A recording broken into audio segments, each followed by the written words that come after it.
Good afternoon. This is Dyke Hendrickson, and this is the podcast Life Along the Merrimack. We talk about what happens along the river, what happens along the ocean, and we talk about concepts like the Coast Guard, which is known to just about everybody on the Merrimack.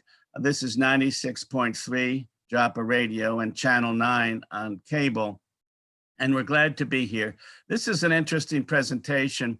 I'm an author. I recently wrote a book called New England Coast Guard Stories, Remarkable Mariners. That came out in the spring. And I just finished a book called Merrimack, the Resilient River. That'll be out next spring. But what got me going today is I just read a book titled The Woman Who Smashed Codes.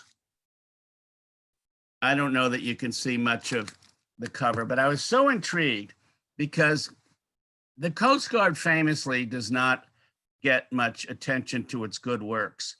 And this book about code breaking in World War II brought out the fact that the Coast Guard leadership and in Coast Guard buildings were the real leaders of breaking the codes of Enigma and Magic, which were the codes of the Japanese and the Germans. And believe me, or believe anybody who was around at that time, breaking the codes was really important. Like, for instance, during the Battle of Midway in May of 1942, the American Navy knew the codes of the Japanese. So the carriers for the US were able to position themselves against the Japanese, and we won the Battle of Midway largely because we knew their codes. Later, during D-Day in France, the Americans knew the Germans' codes, and they knew where their armaments were going to be. And for that reason, they chose Normandy as the place to go in June of 1944. So the reason I bring this up, I spent 2 or 3 years in the environment of the Coast Guard. They're very capable people. And when I'm reading this book, just to myself, because I know as much as any layman does about the Coast Guard, I said, why don't people know that the Coast Guard was the key organization in breaking the codes of Japan and of Germany? So if I ever get a chance of, to get out there and speaking at a larger group, that's assuming groups will ever meet again, I will talk about the incredible role the Coast Guard and the Friedman family played, a husband and wife team, in breaking the codes in the Coast Guard building in Washington, D.C. So anyway, as you can tell, I'm quite thrilled to learn this fact. And the curious thing, if you were around at the time and heard of J. Edgar Hoover, he was the head of the FBI, and he was famously took credit for just about everything. So the Coast Guard would break a code, and somehow J. Edgar Hoover would say, well, the FBI is doing more with codes now. And of course, nobody could say, well, we know what the Japanese code is, otherwise they changed the code. But after the war, J. Edgar Hoover and the FBI took a great deal of credit for breaking the codes, except they didn't. It was the Coast Guard and the Friedmans and the team that they put together in Washington, but in the Coast Guard building. So I just had to get that in. I think it's quite remarkable. One of the reasons we talk about the Coast Guard, the Coast Guard's birthplace is Newburyport. This was the first vessel ever. This was in Massachusetts, and it was the revenue cutter service at the time. The word Coast Guard was not actually used until 1915, when the life-saving service and the revenue cutter service merged to make the Coast Guard. In 1939, the lighthouse service was merged with those two, and so the modern Coast Guard was founded in 1939. But because this was the first revenue cutter built in Newburyport, Newburyport is the birthplace of the Coast Guard. Now, the Coast Guard was founded, or the first ship was built in 1790. This is about 1850 by Richard Burke Jones, he's the city clerk of Newburyport, but as you can see, he's a lot more than that. Newburyport was really one of the top shipbuilding um, communities on the East Coast. And you can see in the mid 19th century how vibrant it was. The vessels are large. They traveled all over the world. In fact, some of the vessels are larger than the buildings, as you can see, 300 and 400 feet long, 500 tons. I mean, this was a real building community, and it was what they call full employment. If you didn't actually go out in the vessel, maybe, you worked with wood, maybe you made sails, maybe, you did iron work. I would call it full employment in Newburyport. The top day of Newburyport was, say, 1790 till about 1811. But many of the big houses on High Street were built like 1800, 1805, because there were no wars going on. There was a lot of trade in Newburyport. We had plenty of vessels. And from 1790 till 1811 was the golden era of Newburyport. In 1811, of course, the Great Fire took place and burnt half of the community down, the business section. And in 1812, we got into another war with England. But, write this down, 1790 to 1811 was the golden era. Alexander Hamilton is the father of the Coast Guard. He went to Washington, George Washington, the president, in 1789, and said, I don't have any money. George Washington said, do you have any his ideas on how to get some money? And he said, yes, we'll build a revenue cutter service. They will cut down on smuggling. They will make sure captains are bringing in paying the appropriate amount of duty on their vessels, and they raise a lot of money. So Alexander Hamilton is the father of the Coast Guard. Here is a rather modest stone marker. This is in Newburyport, down near the waterfront. It I found it. I mean, I'd lived here for about 10 years before I stumbled on it, but it is there. It talks about the Massachusetts, launched in 1791, and it stands between the firehouse and the boardwalk. This is a wonderful part of Newburyport, built in the last few years. The head of the waterfront, the harbor master's headquarters is on the right. And in the foreground is really, I think, a meaningful marker that remembers the lives of 7 local fishermen who have been lost just since 2000. Their vessels went out, they didn't come back. And I thought they did a very nice job on that. And of course, there's the river, there's the ocean way out there. And again, it's incredible that Newburyport became such a remarkable harbor because it's very narrow and very shallow, 12 to 16 foot draft at low tide. And so we could, when the ships got larger at the end of the 19th century, 300 and 400 tons, they could go out, they could float out on a high tide, but they could not come back filled with cargo. So that was one of the reasons Newburyport lost its position as a top port on the East Coast. But for many, many years, Newburyport was one of the leading commercial centers. When we talk about good things the Coast Guard did, this is the Bounty. It went down off North Carolina in 2012. 14 of the 16 crew members were rescued. And, there's been a lot of discussion about why didn't they call sooner? It was Superstorm Sandy, later changed to Hurricane Sandy. And although the Bounty is a tall ship with old appurtenances, it did have modern technology. They knew it was a big storm, but the captain wanted to meet an obligation down in Florida. So they sailed from New London, Connecticut in late October, and they got into some trouble. And here it is, the vessel sinking. This was the captain, Robin Wallbridge, from Vermont.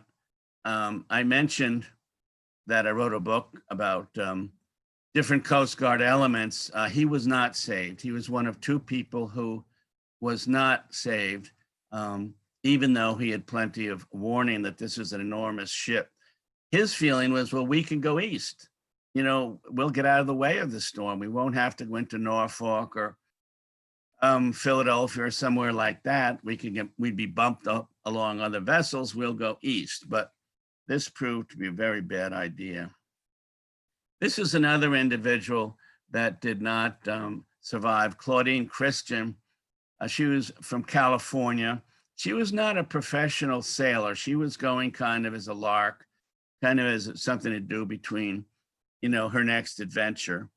And her body was recovered, and it was rushed to hospital on North Carolina shore, but she did not survive. And Claudine Christian was a relative of Fletcher Christian, who was on the original vessel Mutiny on the Bounty. So this was a very sad tale, and these are the two people who didn't make it. But we're positive people around here. The Coast Guard did save 14 of 16. This is one of the pilots who went out at 5 a.m. Looking for the vessel. Actually, a fixed-wing Coast Guard plane had seen it the day before, so it had its bearings and it had its position. So Jane Pena was one of those who went out at 5 a.m. and she was really good. I'm a journalist, I'm an author, and it's really essential if you have good people to talk to. And she called me back numerous times, and I said, what were you thinking of at 5 a.m. and told to fly into a hurricane? And she said, well, we're trained to do this. We're ready to do this. And we just didn't know what it looked like, didn't know what we were going to find, but we got right out there and we started pulling people in. Here's an example of a rescuer getting lowered into the Atlantic. This is actually from the real rescue. And so this chap is known as a swimmer. They drop him down. Now the seas are 35 to 40 feet and it's blowing, say, 60 knots. So this is a very rough thing. But this is considered just about the toughest job in the Coast Guard. You have to have courage, stamina, swimming ability, good sense, and 14 of 16 were saved. Here's an example of what it looks like. This is not an actual, this was not from the North Carolina event. This was another time when they were doing drills, but you can see how the swimmer is let down into the water, and that swimmer has to find the life raft and get people in it. Now, there were 2 life rafts, and that was a good thing. And there were covers over the life rafts of the Bounty. So that was a double good thing. They weren't getting inundated by the seas. The water was out, but this swimmer found them.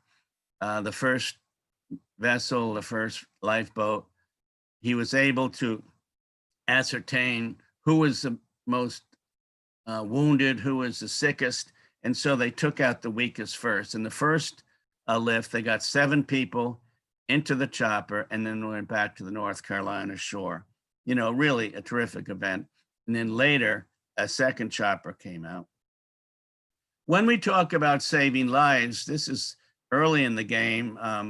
Humane Society started on the North Shore in about 1788. And there have been hundreds of shipwrecks off of Plum Island in the last century or two. In fact, there's a poster at the Maritime Museum down on the wharf here in Newburyport, which shows just how many. But here's an example and a wonderful photo, I would say, of a vessel under duress off of Plum Island. You have some courageous rescuers on the way out. You have the sails down, and obviously something has to happen fast. So I am as much in awe of the photography itself as I am on the event. They even have seagulls going into the wind, as if Steven Spielberg, would open a box of them and said, try to get them up near the mast when we take the shot. Anyway, a great photo from 1892.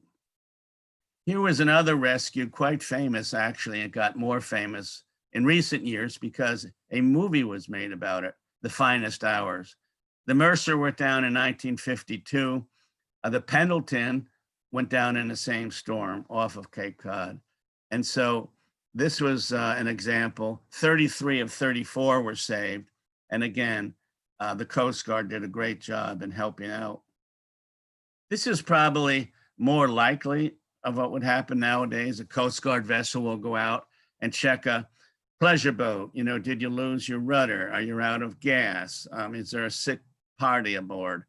And in recent years, the Coast Guard will not tow a vessel like this in. They'll call like Towboat USA or a third party after they've made sure everyone's safe. But this is an example of what happens. They find out things are stable and they'll send a third party out, and that Towboat USA or another service will help at that point. When we go back in the history of the Coast Guard, women joined in 1918. Here, the Baker twins, believed to be among the first women who were in the Coast Guard. They were in Washington, D.C. They were clerical assistants, and they evidently were early on in helping out the Coast Guard. As we move up, that was in about 1918. This is about 1929. It's prohibition and the fight against rum runners. This was really one of the Coast Guard's greatest challenges, because as you know, in New England, there are plenty of harbors, there are plenty of streams, there are rivers, there are beaches. There's plenty of places to drop some contraband, such as we see here. And just as we saw in our first slide, where the Coast Guard was looking at a boat with cocaine in it, that was several years ago. This is what it looked like in, say, 1929, 1930. But many, many vessels were brought to bow and stopped. And on the left, you can see plenty of whiskey cases in there. In the 1940s, more women came in. It was the Second World War, of course. They were called spars, semper paratus, always ready. And here are some spars in Washington, D.C. Close to 12,000 women joined between 1941 and 1945. That's an enormous amount. But they were very helpful. They did clerical. Some of them went farther north towards Iceland and Greenland and our upper reaches, and worked in radio stations to see if they can ferret out German submarines. But here's an example of women stepping forward. I might say in 1946, almost every woman was mustered out. They did not keep women in. This is one of the beautiful sights of the Coast Guard. It's the Eagle. It's based in New London, Connecticut, at the Coast Guard station there. And it's, a beautiful vessel, 300 feet, and the cadets train on it.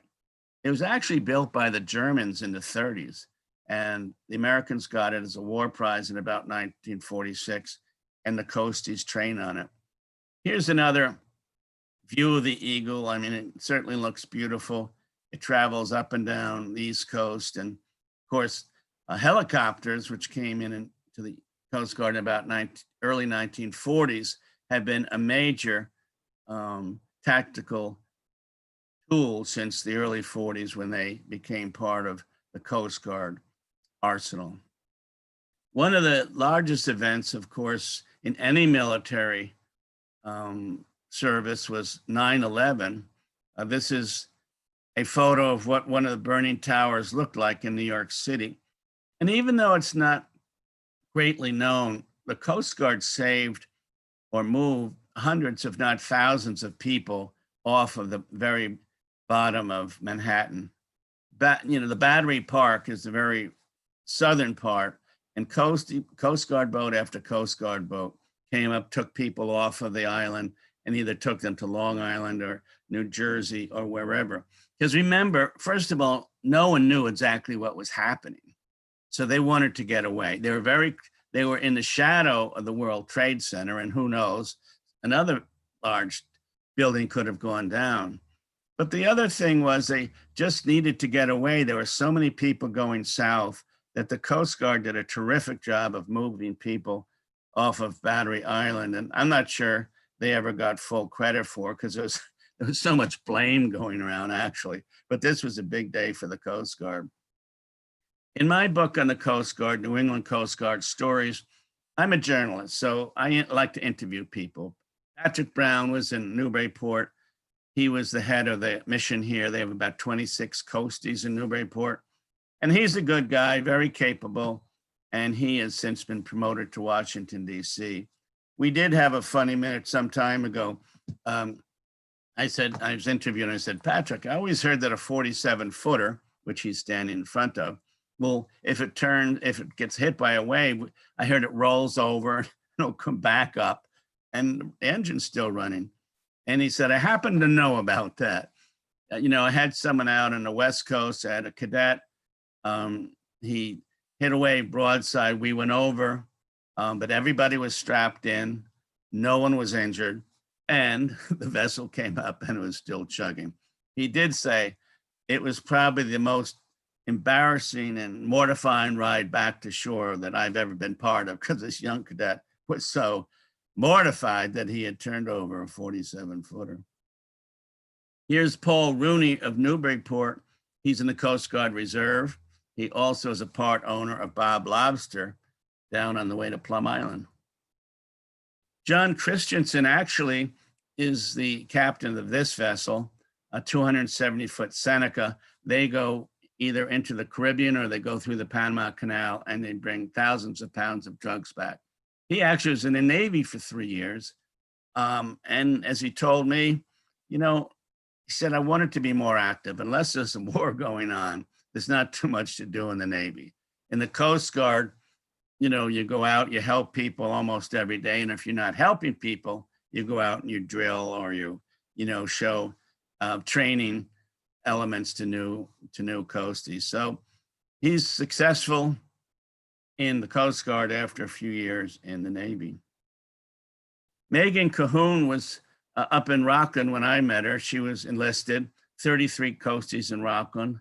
At the same time, at the time she was there, she was the only woman among 33 coasties. And she's, things have gotten better for women. In 1976, when the women came into the Coast Guard, there were remarks and there was poor behavior by men.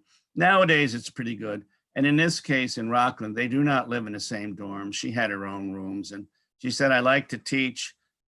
She went to Ohio Wesleyan. She said, I have a teaching certificate. I like to teach coasties and I want to go into teaching afterwards. So she was very refreshing coastie. Lieutenant Commander Karen Kukowitz helped me get an interview with the Admiral in Boston. That was very helpful. I was having trouble I meet the people, but a coastie would say, does my commanding officer know you're here? Or something like that. Does he know? Am I allowed to talk to you?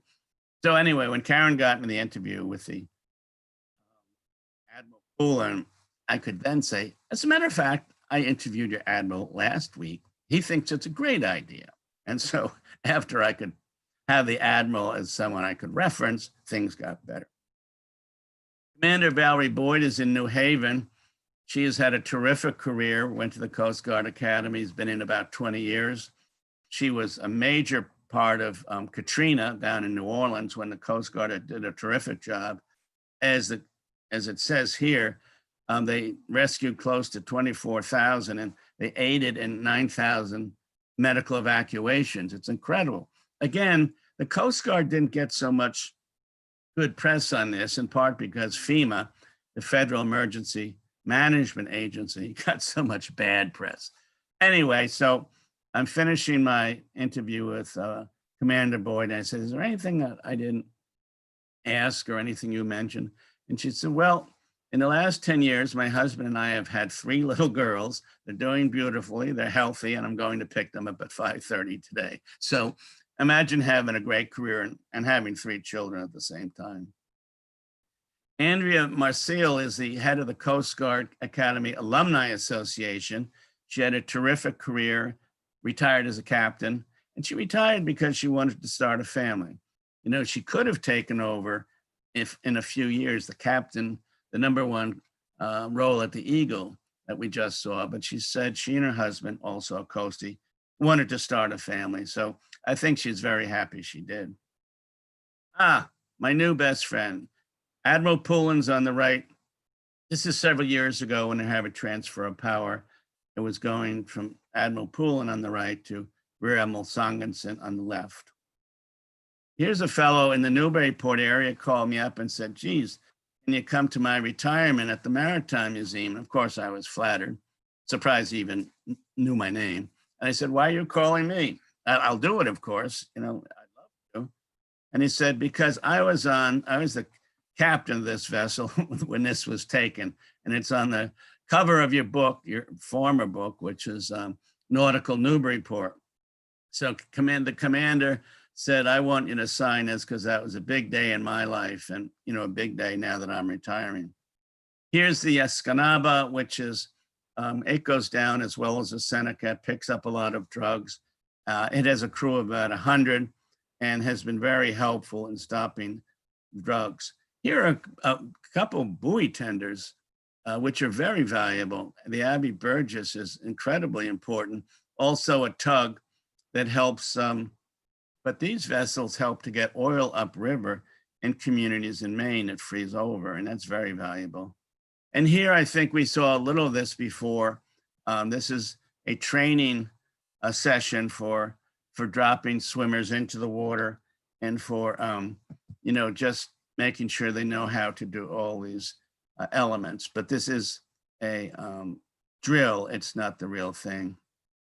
Here's the Coast Guard Academy in New London, Connecticut. On top, to the top of there, as you see the eagle. And I did want to mention, women started in 1976 going to the Coast Guard Academy. There were 39 in the first class, 14 finished, which I think is very excellent. And since then, they've been getting more women as officers. And this last class, I understand there were 40% women of the Coast Guard Academy plebe class. So I think that's a wonderful thing. The Coast Guard leads the other services in getting more women integrated into the service.